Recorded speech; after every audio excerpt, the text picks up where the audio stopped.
So picture this. You're sitting in the plush waiting room of this really high-end luxury aesthetics clinic. Right, with the soft ambient music playing in the background. Exactly. You've got a cup of herbal tea in your hand, and you are looking down at this glossy menu of treatment options. And you're there because you want to restore the appearance and, frankly, the comfort of your most intimate areas. Which is becoming incredibly common, by the way. It really is. And right there on the menu, nestled between like laser treatments and dermal fillers, is this heavily marketed, very premium priced procedure. It's promising to turn back the clock at a cellular level using something called Yeah, exosomes. the current holy grail of aesthetics. Right. But if you're in the UK, what that beautiful glossy brochure probably isn't telling you is that to legally perform this treatment, the clinic might actually have to rub salmon testicle extract onto your skin. I know, it is such a jarring reality check. I mean, the world of intimate wellness and regenerative medicine has just exploded over the last few years. Definitely. And we've moved far, far beyond traditional facial sculpting. We're looking at a cosmetic landscape that is targeting highly personal areas, specifically, the vulvovaginal region. And it seems like the industry is really shifting its focus, right? Like away from just mechanically pushing tissue around to attempting to change how that tissue actually behaves biologically. Exactly. And the absolute biggest buzzword driving this entire shift is exosomes. They're being touted globally as this, ultimate regenerative miracle. Curing everything from internal dryness to external sagging, if you believe the marketing. Right, but that's the thing. We need to cut through that marketing today. We do, and we want to ask a very specific, physically grounded question for this deep dive. Can intimate exosomes actually improve the appearance, the volume, and the shape of the labia majora and minora? Which is a heavy question. Yeah. Because answering that requires us to pull apart some very sophisticated biological science from, frankly, some incredibly aggressive commercial marketing. Yeah. We need to look at what happens at the cellular level, compare that to the established physical treatments clinics are using behind closed doors, and critically, understand the severe medical and legal risks operating in the background. Which is exactly our mission for you today. We are taking a massive stack of information for this deep dive. We're looking at promotional materials from places like the Bioscience Institute and Real U Clinic. Along with some really sobering investigative journalism from The Guardian. Right. And even legal briefings from medical malpractice insurance providers in the UK. So, okay, let's unpack this. Because before we can talk about whether exosomes can, reshape human anatomy, we really need to understand what they are. And more importantly, what they aren't. Because the biggest misconception out there is that exosomes are living stem cells. Which they aren't, right? No, they are not cells at all. They have no nucleus, they aren't alive, and they cannot replicate. They're what we call extracellular vesicles. Just like tiny little bubbles. Exactly. To visualize the scale, they're incredibly small. We're talking roughly 30 to 200 nanometers in diameter. Wow. And for a long time, the scientific community actually assumed these microscopic bubbles were simply cellular garbage bags. Wait, really? Garbage bags? Yeah, the belief was that cells were just packaging up waste and throwing it out into the bloodstream. But then the consensus on that shifted pretty dramatically, didn't it? Oh, completely. They realized it wasn't garbage being thrown out at all. It was a highly complex communication system. I like to think of it this way. Instead of being the builders, like stem cells, which actually differentiate and form new tissue on a construction site, exosomes are more like the FedEx packages or the text messages that the builders send to each other. That text message analogy is perfect, but we can even take it a step further to understand the actual mechanism. Okay. Think of an exosome as a microscopic zip file sent from a healthy, youthful cell to an older or maybe damaged cell. The outside of the exosome is a lipid bilayer. So like a fatty envelope. Exactly, a fatty envelope that allows it to travel safely through the body. And inside that envelope is a highly specific payload of proteins, lipids, and messenger RNA. Okay, so when that exosome reaches an older cell in, say, the vaginal mucosa, how does the older cell actually, read the zip file? So the exosome physically merges its fatty envelope with the membrane of the older cell, and it just drops its contents inside. Oh, wow. Yeah. The older cell receives that messenger RNA, unzips the file, and feeds those genetic instructions right into its own ribosomes. And ribosomes are basically the cell's internal 3D printers, right? Spot on. So suddenly, an older cell that had really slowed down its production is given this brand new blueprint, and it just starts 3D printing fresh proteins, basically acting young again. Which brings us to how clinics are actually harnessing this for intimate health. Because the current gold standard being marketed, like if you look at therapies labeled ExoFemale by the Bioscience Institute, Right, those utilize exosomes derived from adipose-derived mesenchymal stem cells. which is just a fancy way of saying stem cells taken from fat tissue. But why are they pulling these messengers specifically from fat? Because fat tissue is this massive, highly accessible reservoir of these specific stem cells. And these cells are the body's primary repair coordinators. So they're the ones in charge of fixing things. Exactly. Whenever you have an injury, they rush to the site and start basically shouting instructions to the surrounding tissue to manage the healing process. So by harvesting the exosomes from these specific fat-derived cells in a lab, scientists are essentially like bottling millions of those repair and regenerate commands. Yes, and when those commands are introduced into the vulvovaginal tissue, the biological cascade they trigger is extensive. Because one of the main instructions in that zip file is to ramp up collagen synthesis, right? Exactly. The messenger RNA tells the local fibroblasts to start producing more collagen and elastin, which rebuilds the extracellular matrix. And that's what restores the elasticity and firmness to the mucosal tissue, which, naturally thins out during menopause. Yeah, but it also triggers another critical process called angiogenesis. The exosomes deliver something called VEGF, vascular endothelial growth factor. Okay, and what does that do? It binds to the cells lining your existing blood vessels and physically signals them to divide and form new tubes. Wait, so it's literally instructing the body to lay down new biological plumbing? Exactly. And for a patient experiencing, say, vaginal atrophy or severe dryness, creating new blood vessels means better oxygenation, better nutrient delivery, and a dramatic improvement in natural lubrication. That is wild. And the chemical payload also addresses the cellular environment itself, right? Because aging tissue, especially when estrogen drops, experiences really high levels of oxidative stress. Right, it's essentially rusting at a cellular level. And that rusting drives up inflammation and alters the vaginal pH. But the exosomes drop off these heavy-hitting enzymes like superoxide dismutase and glutathione peroxidase. And those enzymes are the ultimate biological rust proofers. They actively seek out and neutralize the free radicals that are damaging the tissue. So by putting out that microscopic fire, the local tissue can kind of restabilize its environment? Exactly. It naturally lowers and regulates the pH back to a healthy acidic level, which fends off discomfort and infections. I mean, for anyone dealing with the invisible internal symptoms of aging or hormonal crashes or post-childbirth recovery, this sounds like a profound shift. If we connect this to the bigger picture, we are talking about moving away from relying solely on synthetic hormone patches. We're instead utilizing the body's own biological signaling language to heal tissue from the ground up. It is a remarkable biological mechanism, but this is exactly where we need to draw a hard line between the internal health of the tissue and the external physical architecture. Yes, the anatomy. Because this is where I'm really struggling with the physics of the clinic marketing. Like, if I deliver 1,000,000 blueprints to a construction site, that doesn't instantly build a new wing of the building. No, it doesn't. We established our core question for you today. Can this actually improve the appearance or the physical volume of the labia majora and minora? If exosomes are simply, rust proofers and collagen stimulators, how do they inflate a deflated outer labia or neatly contour protruding inner tissue? They can't. Right, because they can't possibly do heavy structural lifting. You have hit the absolute fundamental physical limitation of regenerative medicine. Yeah. You're entirely correct. When you look at clinical sources like SE1 Medical Aesthetics or Skin Rejuvenation Clinic, they make this distinction. Exosomes improve the quality, the elasticity, and the hydration of the mucosal skin. They refine the canvas. Exactly, they refine the canvas. But they are not structural volumizers. They don't possess the mass or the mechanical tension required to inflate tissue that has lost significant fat. Nor can they magically dissolve excess hypertrophic skin. Right. So when a patient looks in the mirror and sees that the outer lips, the labia majora, have lost volume and laxity due to weight loss or menopause, and they want to physically change that deflated appearance. What are these clinics actually doing to achieve the aesthetic makeovers they promise in the brochures? Because it's not just exosomes. No, they're using entirely different mechanical tools. To restore the volume of the labia majora, practitioners perform something commonly referred to in the industry as a labial puff. Okay, the labial puff. Yeah. To physically rebuild that architecture, they rely on dermal fillers.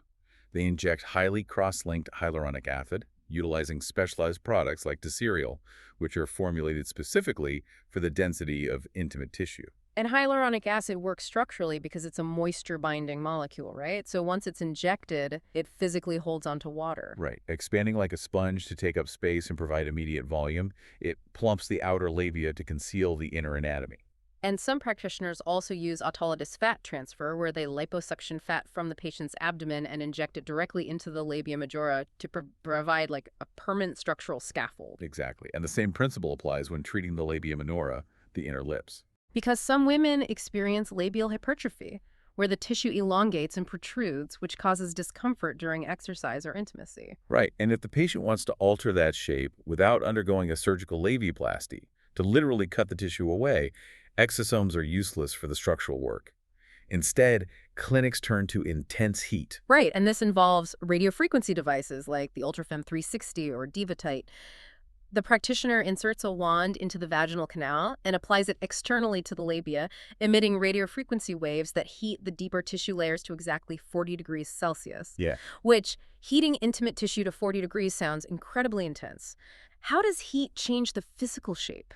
Well, comes down to the structural properties of collagen. When you heat existing collagen fibers to that specific temperature, the triple helix structure of their coating denatures. It instantly coils and shrinks. Like a wool sweater shrinking in a hot dryer. That is the exact visual. That immediate contraction shrink wraps the tissue.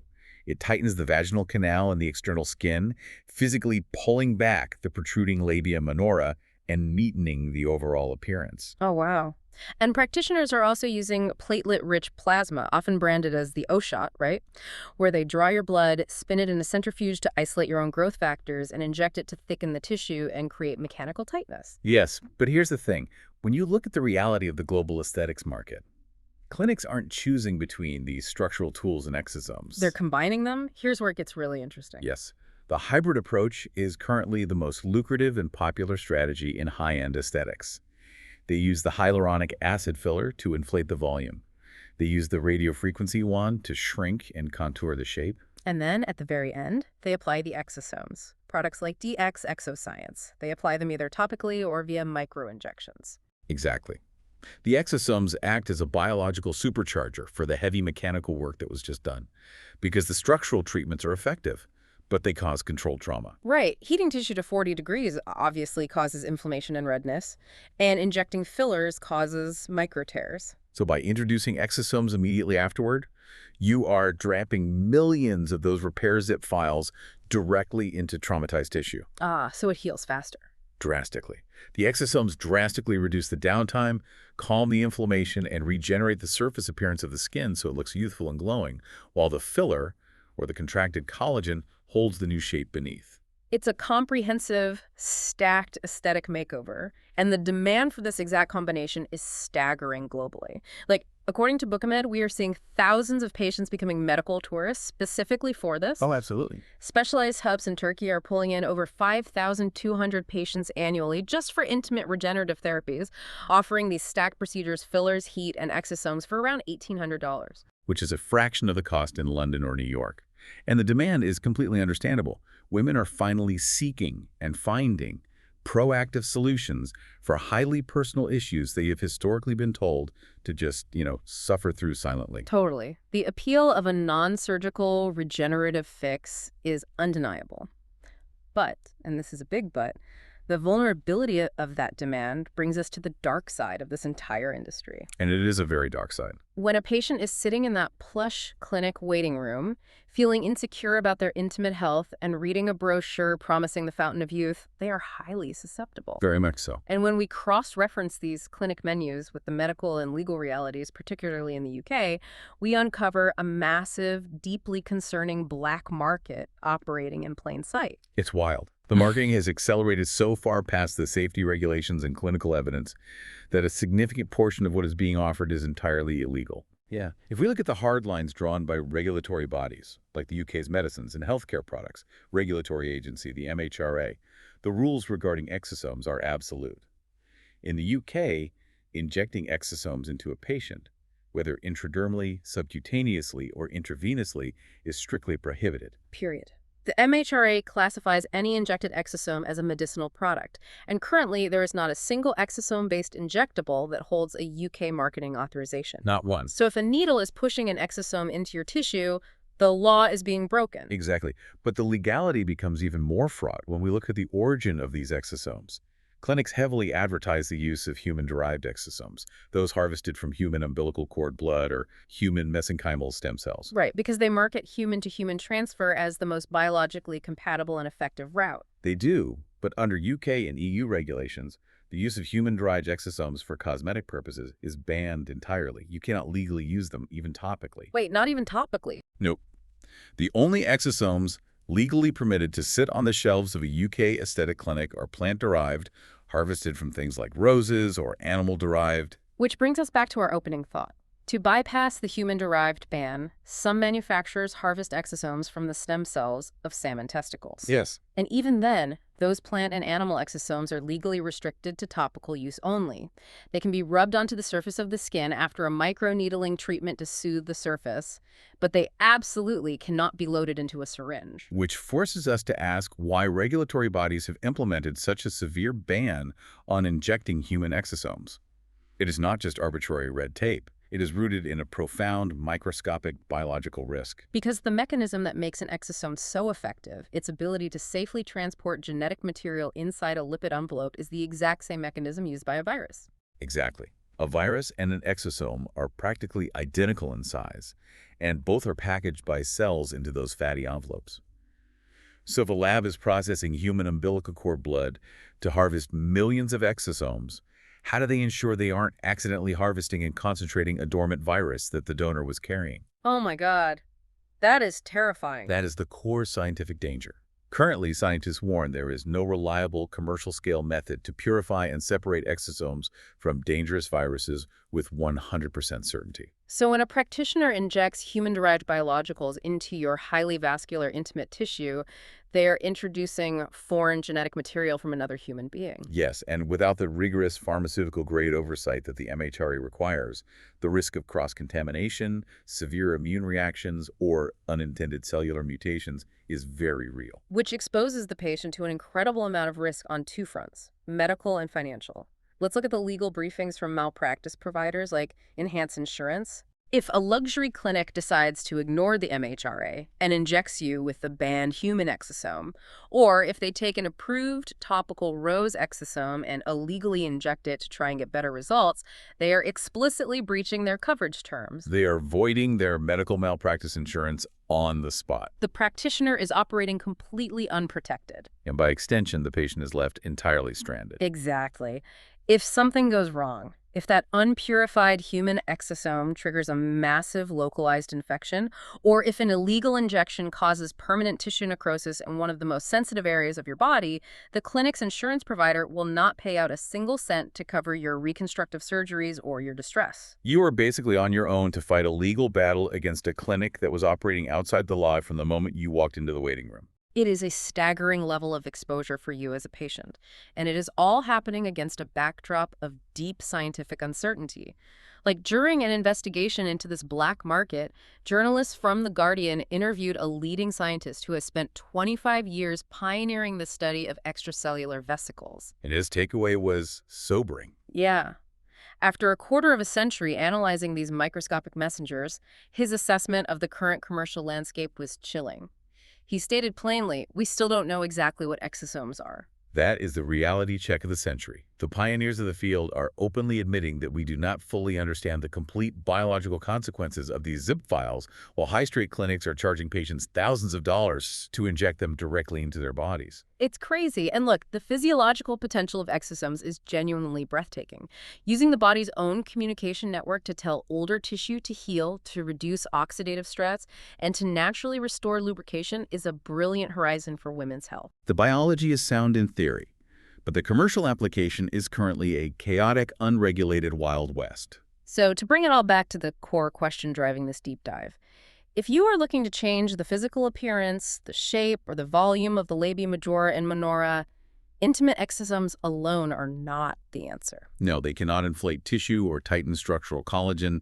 They are a cellular polish. Right, the actual structural lifting, the physical changes to your anatomy are always being done by traditional mechanical tools, dermal fillers that hold water, and radiofrequency devices that shrink wrap tissue. The exosomes are simply the biological supercharger applied at the end to help the canvas recover. So the most important takeaway for you as a listener today is to be a fiercely critical consumer. When you are handed a glossy brochure promising regenerative miracles, you now know how to look past the marketing and ask about the mechanics. You know that the legal boundaries, particularly regarding human-derived injectables, exist to protect you from severe viral and immunological risks. A marble lobby and a soothing aesthetic do not guarantee that the syringe is legal or that a safety net exists if the procedure goes sideways. Understanding why a treatment works and exactly what it is legally allowed to do is your absolute best defense. And, as we look toward the future of this rapidly evolving field, all of this raises a fascinating, perhaps even unsettling, question. Oh, what's that? Well, if our bodies are naturally producing these exosome messages every single second, if this is the fundamental biological language we use to heal ourselves from the moment we are born, how will the massive cosmetic and pharmaceutical industries ultimately manage to patent, control, and put a premium price tag on our own cellular text messages? Wow, that is an incredible thought to leave on. Are we inevitably heading toward a future where we have to buy back our own biological blueprints at a luxury markup? We started this deep dive exploring the simple mechanics of fillers and heat, and we have uncovered a microscopic world of cellular communication that is incredibly powerful, fundamentally transformative, and right now, completely outpacing our ability to regulate it safely. Thank you so much for joining us on this deep dive into the hidden science of intimate wellness. Keep asking the hard questions, and as always, keep questioning the science behind the beauty.